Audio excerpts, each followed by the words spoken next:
Hello and welcome to Jesus for Asia Now. I'm Natalie Wood and my husband John is joining me today as we share with you about a Bible worker in Thailand. Hello, love. Hi, darling. How are you? I'm doing well. Awesome. I'm looking forward to our stories. Yes. Of course, I always look forward to stories. You do.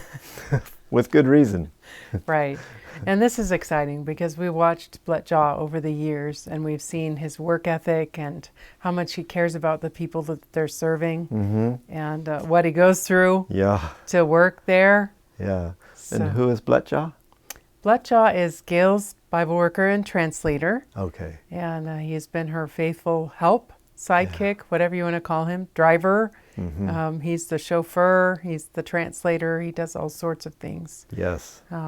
But he really, really cares about the people that they're serving. He does. And that's the best part. Yes. And we've gotten to spend a little bit of time with him over the years. And he's a very gentle, kind, thoughtful person that plans ahead and makes good decisions. Wise person. So we really appreciate him.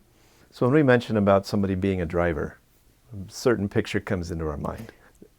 Yeah, but it's not accurate. Not in the case of Bletjaw and what he goes through with Gail. Yeah. They have really steep mountain roads, steeper than appears on pictures. Right. And the mud is super, super slippery and gets really deep during the rainy season. So here's the truck in the mud. This is being stuck. They're waiting for somebody to pull the truck out. Okay. You can see the very deep ruts there, almost impossible to get through some of these places. Wow. I don't know how they carry all this stuff on their motorbike, but this is a typical day. There's two backpacks, one would go on Bletjaw and one would go on Gail. And that big case, that has all their medical supplies and everything they need to go and visit a village. Yeah. And then here is a closer up view of some mud in the front wheel and some more mud in the back wheel. Here's Bletjaw. It is super, super slippery.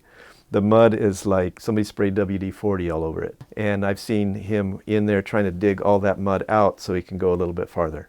And they'll actually put chains on the back wheel to get a little more traction.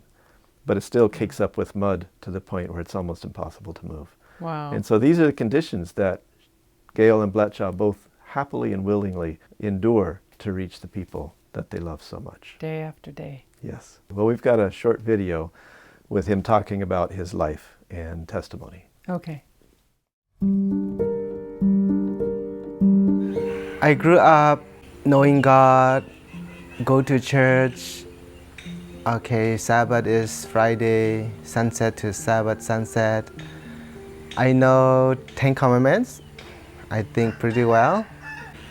But about Sabbath, I know that I shouldn't do regular things that I will always do in other day, not on Sabbath.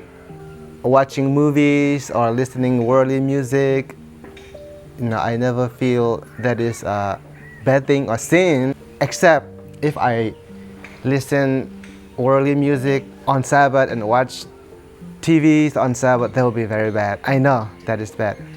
But as soon as sunset, no, we can watch TV or sport, or you can listen music. So I grew up kind of like that, but I know I shouldn't be stealing or killing or adultery. I know that is all bad. I was thinking, okay, someday I will go to Mela camp. I'll go there. And my ambition was from there, sometime later, I don't know when, but I will go to, who knows, America or Australia or one of the country. So finally, 2008, I left my family in Myanmar, and then I came to Thailand. Yeah, one day Pastor Shem asked me, oh, can you teach or help in one of the Korean schools for a year? I said, yes, of course I can help. So I went there, and because of the war and Burmese will come in that area, so we have to cross to Thailand side. And soon after that, I met Gail at the school because she came to the school and helped. When I was younger, one point, I was quite close to God too, because I go through a lot. But grew up, and then I was pretty much lukewarm. And the thing that made me closer to God, I can safely say one of the main thing is Gail. Okay, I learned a lot from her. Because we started here from nothing, nobody really know us, and we just came here by faith, and then things grow, and then God is blessing us with this and that and so many, and He's using us.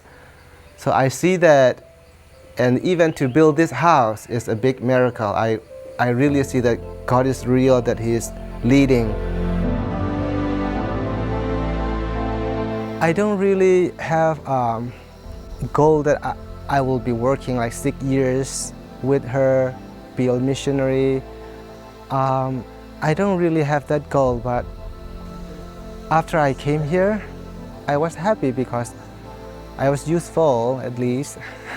Like I translate for Gail, and then after 1 or 2 years, I know that God is using me. I'm clear that God wants me to be here and work for Him.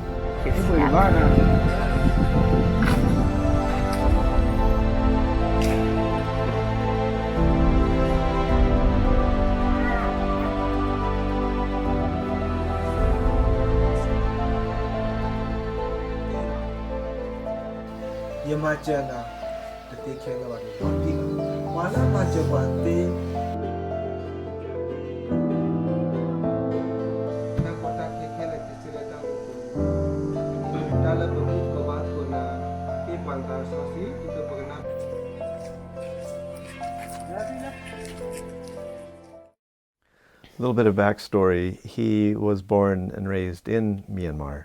Okay. And the war that he refers to is the longest standing civil war in the history of mankind. Right, and it's still going on. Yeah. And when he talked about the Burmese army coming in and they had to flee, they came in and burned a lot of villages, killed a lot of people, and a lot of human rights atrocities, and a lot of people had to flee. So he was the one that had to flee from his village. And the Mela camp that he mentioned in the video is a massive refugee camp. Right. With like 60, 70,000 people there. He was asked to teach, and that is when he met Sister Gail. Now Gail, remember her story. How did she end up going to Thailand? It was almost an accident. She was going to go for 3 months. Uh-huh.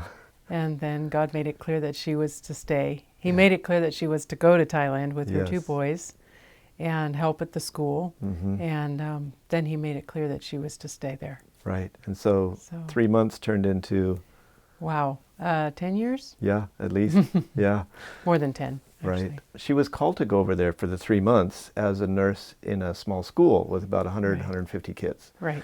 And from there, she saw the need up into the mountains. There is so little knowledge of God in the mountains that she just felt called to go up into those mountains, even though they were dangerous. Right. She's in her 60s, and yet no one else was going. Right. And so she decided to go, and she prayed and prayed and prayed. And one of her prayers was, if she is to go, then God send her somebody that can translate for her, because she couldn't speak the language.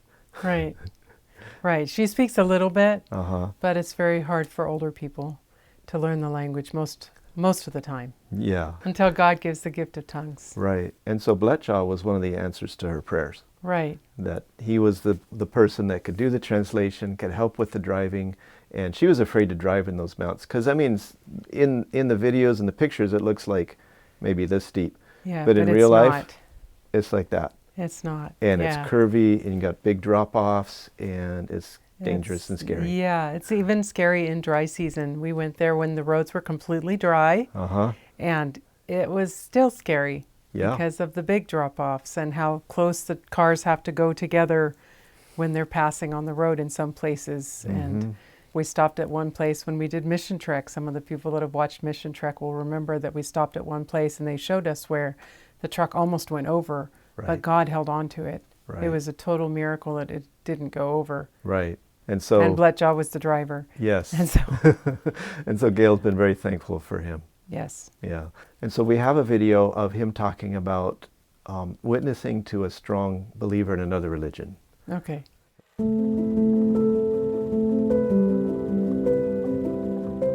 Since we came here, I'm pretty sure very soon we met Joshua. He lived in the village next to us in Wasota village, and he is a young man, and he does not smoke and drink and use drugs like few other young people. He got married and he had 2 boys. Before, when Dupé was alive, we asked, do you mind if we come to your house and have a Bible study once a week at least? Okay, he invited us, and then we went there and give Bible study once a week whenever we are here. And so we talk about God and also our belief. And Joshua and his wife, they came to the meeting. Not every Bible study, but quite a few times, quite a lot.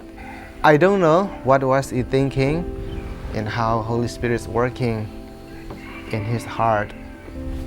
But he heard about our church and he knew something, he wondering about the Sabbath for sure.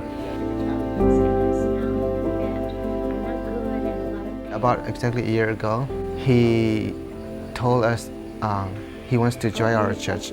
And it was COVID time, we can have a church service in the church.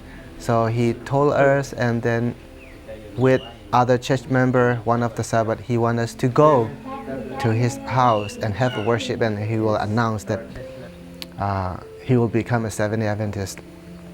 And then we went there, and then Gail preached, and then he announced that okay, he will join our church with his wife, and he said he wants to study Bible, he wants to know more about God before he got baptized. So he came with his wife and some other people.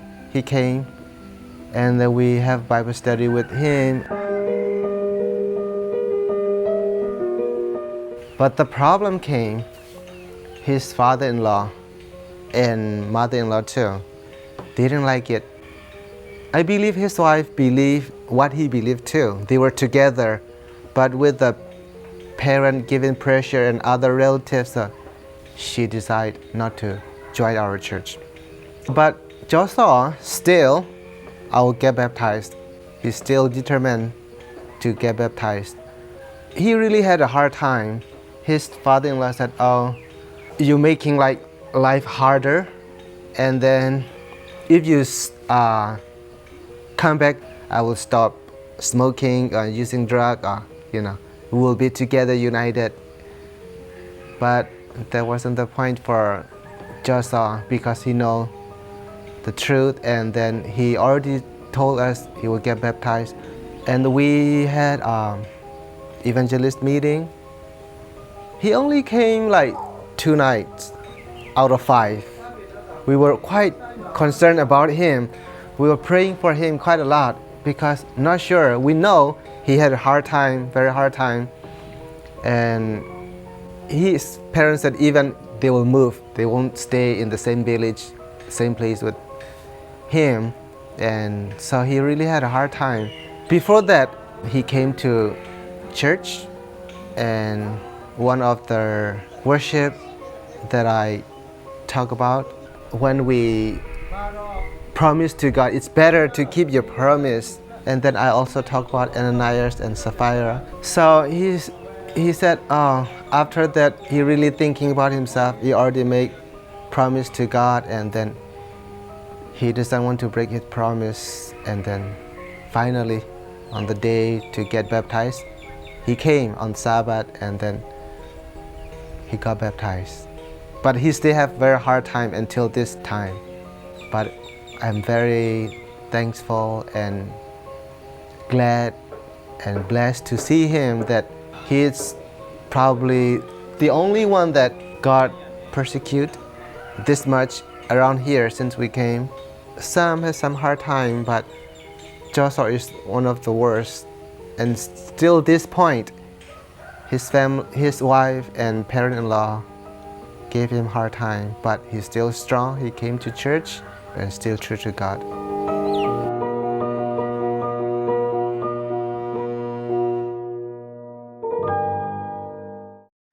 That's beautiful. Yeah. Yeah, even though he's getting persecuted, he still stays strong to Right. God and to his belief in Jesus and the Bible. Right. And the fact that he had said, I'm going to be baptized, he saw that as a promise to God. Mm-hmm. And that was more important than any other relationship. Yeah, yeah, That's really- that's inspiring. Right. Yeah.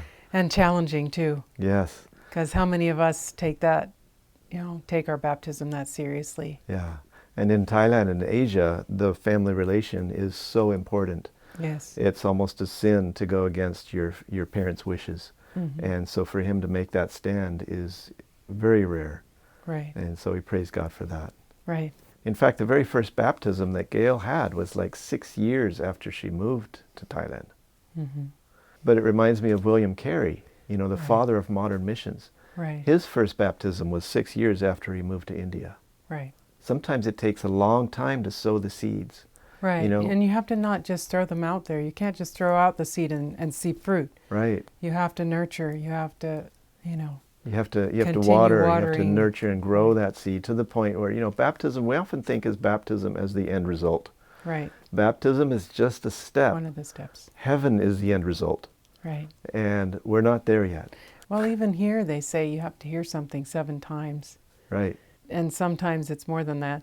Yeah. Yeah. And that's And you have to hear it in a variety of ways. Right. And so these are the challenges that we have, especially with, planting the gospel in a foreign field isn't just information. Right. It's a whole lifestyle, a whole different way of thinking, a different worldview. We may see things black and white. They might see things yellow and green, or 20 different colors. And so Right. I remember walking down the street and my translator in Bangkok talked to a young lady at the side of the road, says, if you believe in God, then you can have eternal life. And she says, what is God? Not even enough awareness of God to know that he was a being. Just didn't know what his substance was, what he was made of. And so you come from a very different worldview, and it takes a lot of work. It takes a lot of sowing of the seed. However, my word shall not return unto me void. Right. That's a promise. Yes. All right. We've got one more video Okay. about their work. Okay. When God gives you a work to do, He gives you what you need. He supplies you with all your needs to get the job done the way He wants it done. For me, He's given me Bledjaw. I praise the Lord for Him daily because He's my translator. I haven't mastered this language. And so every prayer, every worship, every sermon comes from His lips. And I have the confidence that He has interpreted it to the best of His ability in order to reach the hearts of these people here. So it's a huge blessing. And not only does He interpret, but He has become the best driver on the motorbike in extreme situations. We've wrecked very little compared to what we should have wrecked. And also the truck. And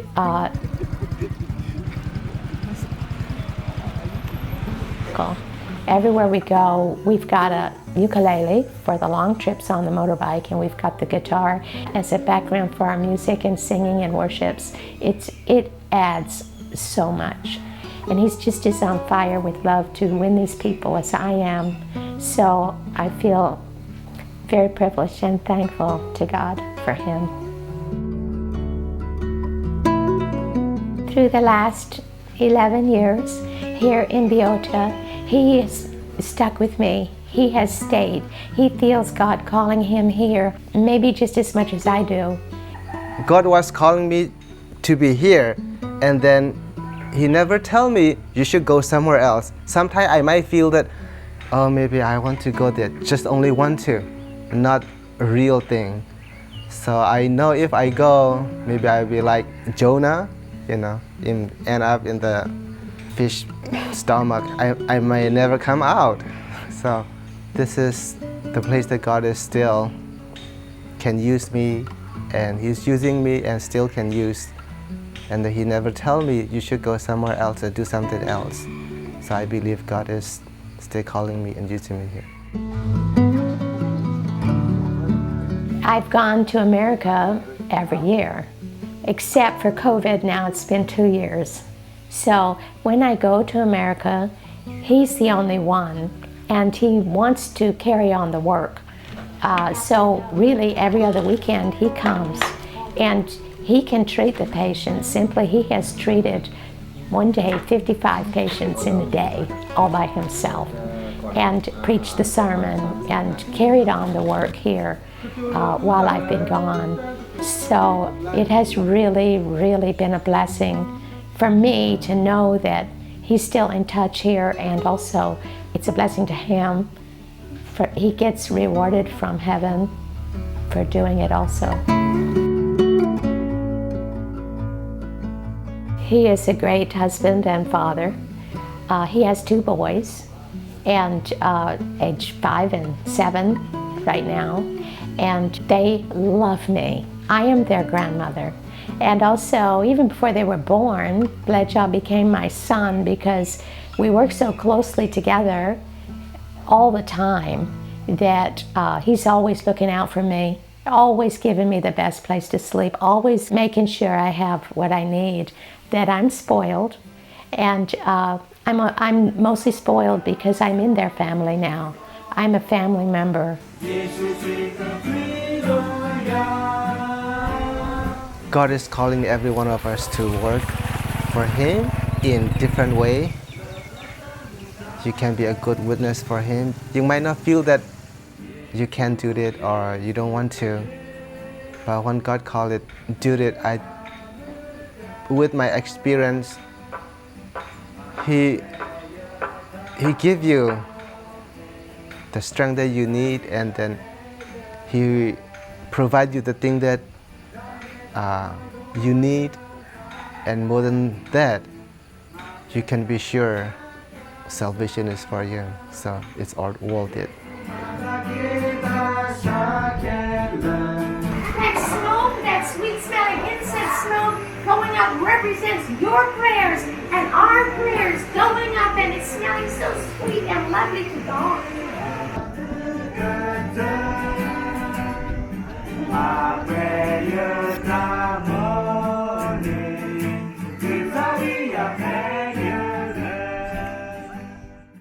I loved how he was saying that God called him there, Yeah. and he was going to be there until God called him somewhere else. Right. I might not get out of the fish's mouth. It's so funny. But it's so true, you know.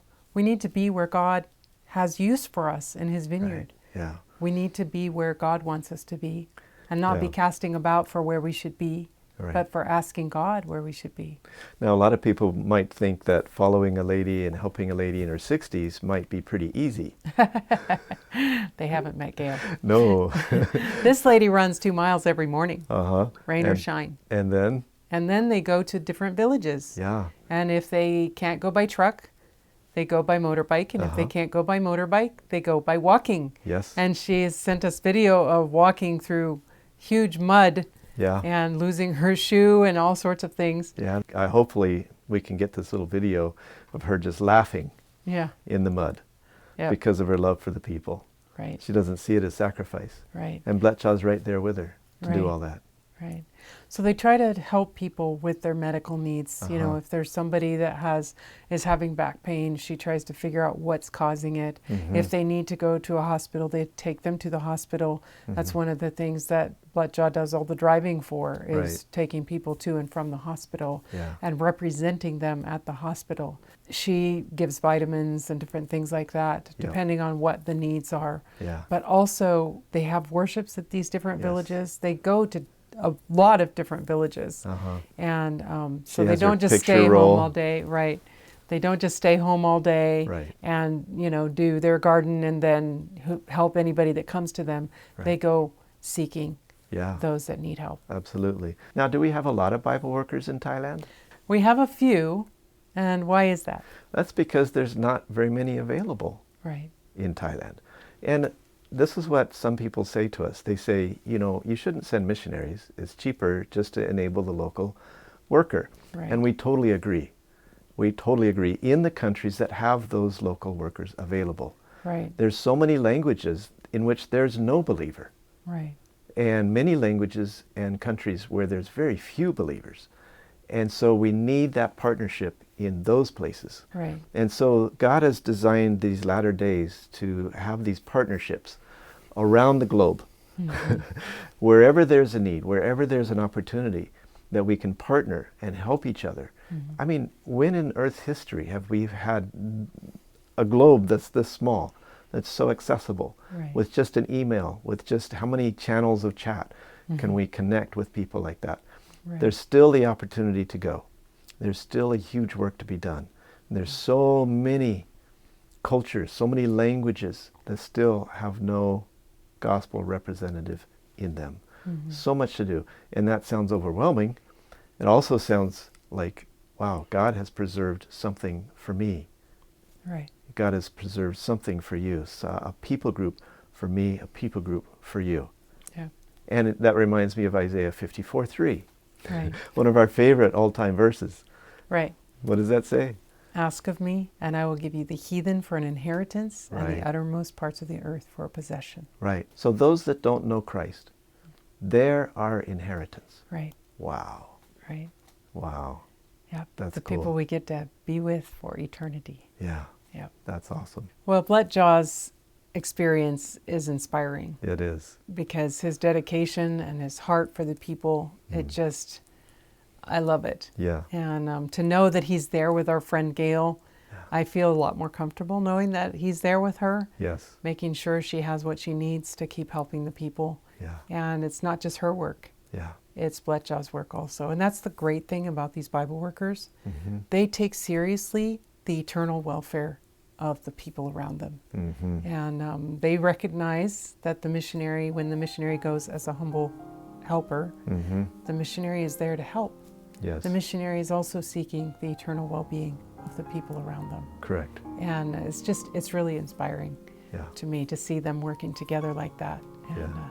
If you would like to help Bible workers in Thailand, you can contact us at Jesus for Asia, P.O. Box 1221, Collegedale, Tennessee, 37315. Call us at 423-413-7321 or visit our website at jesusforasia.org.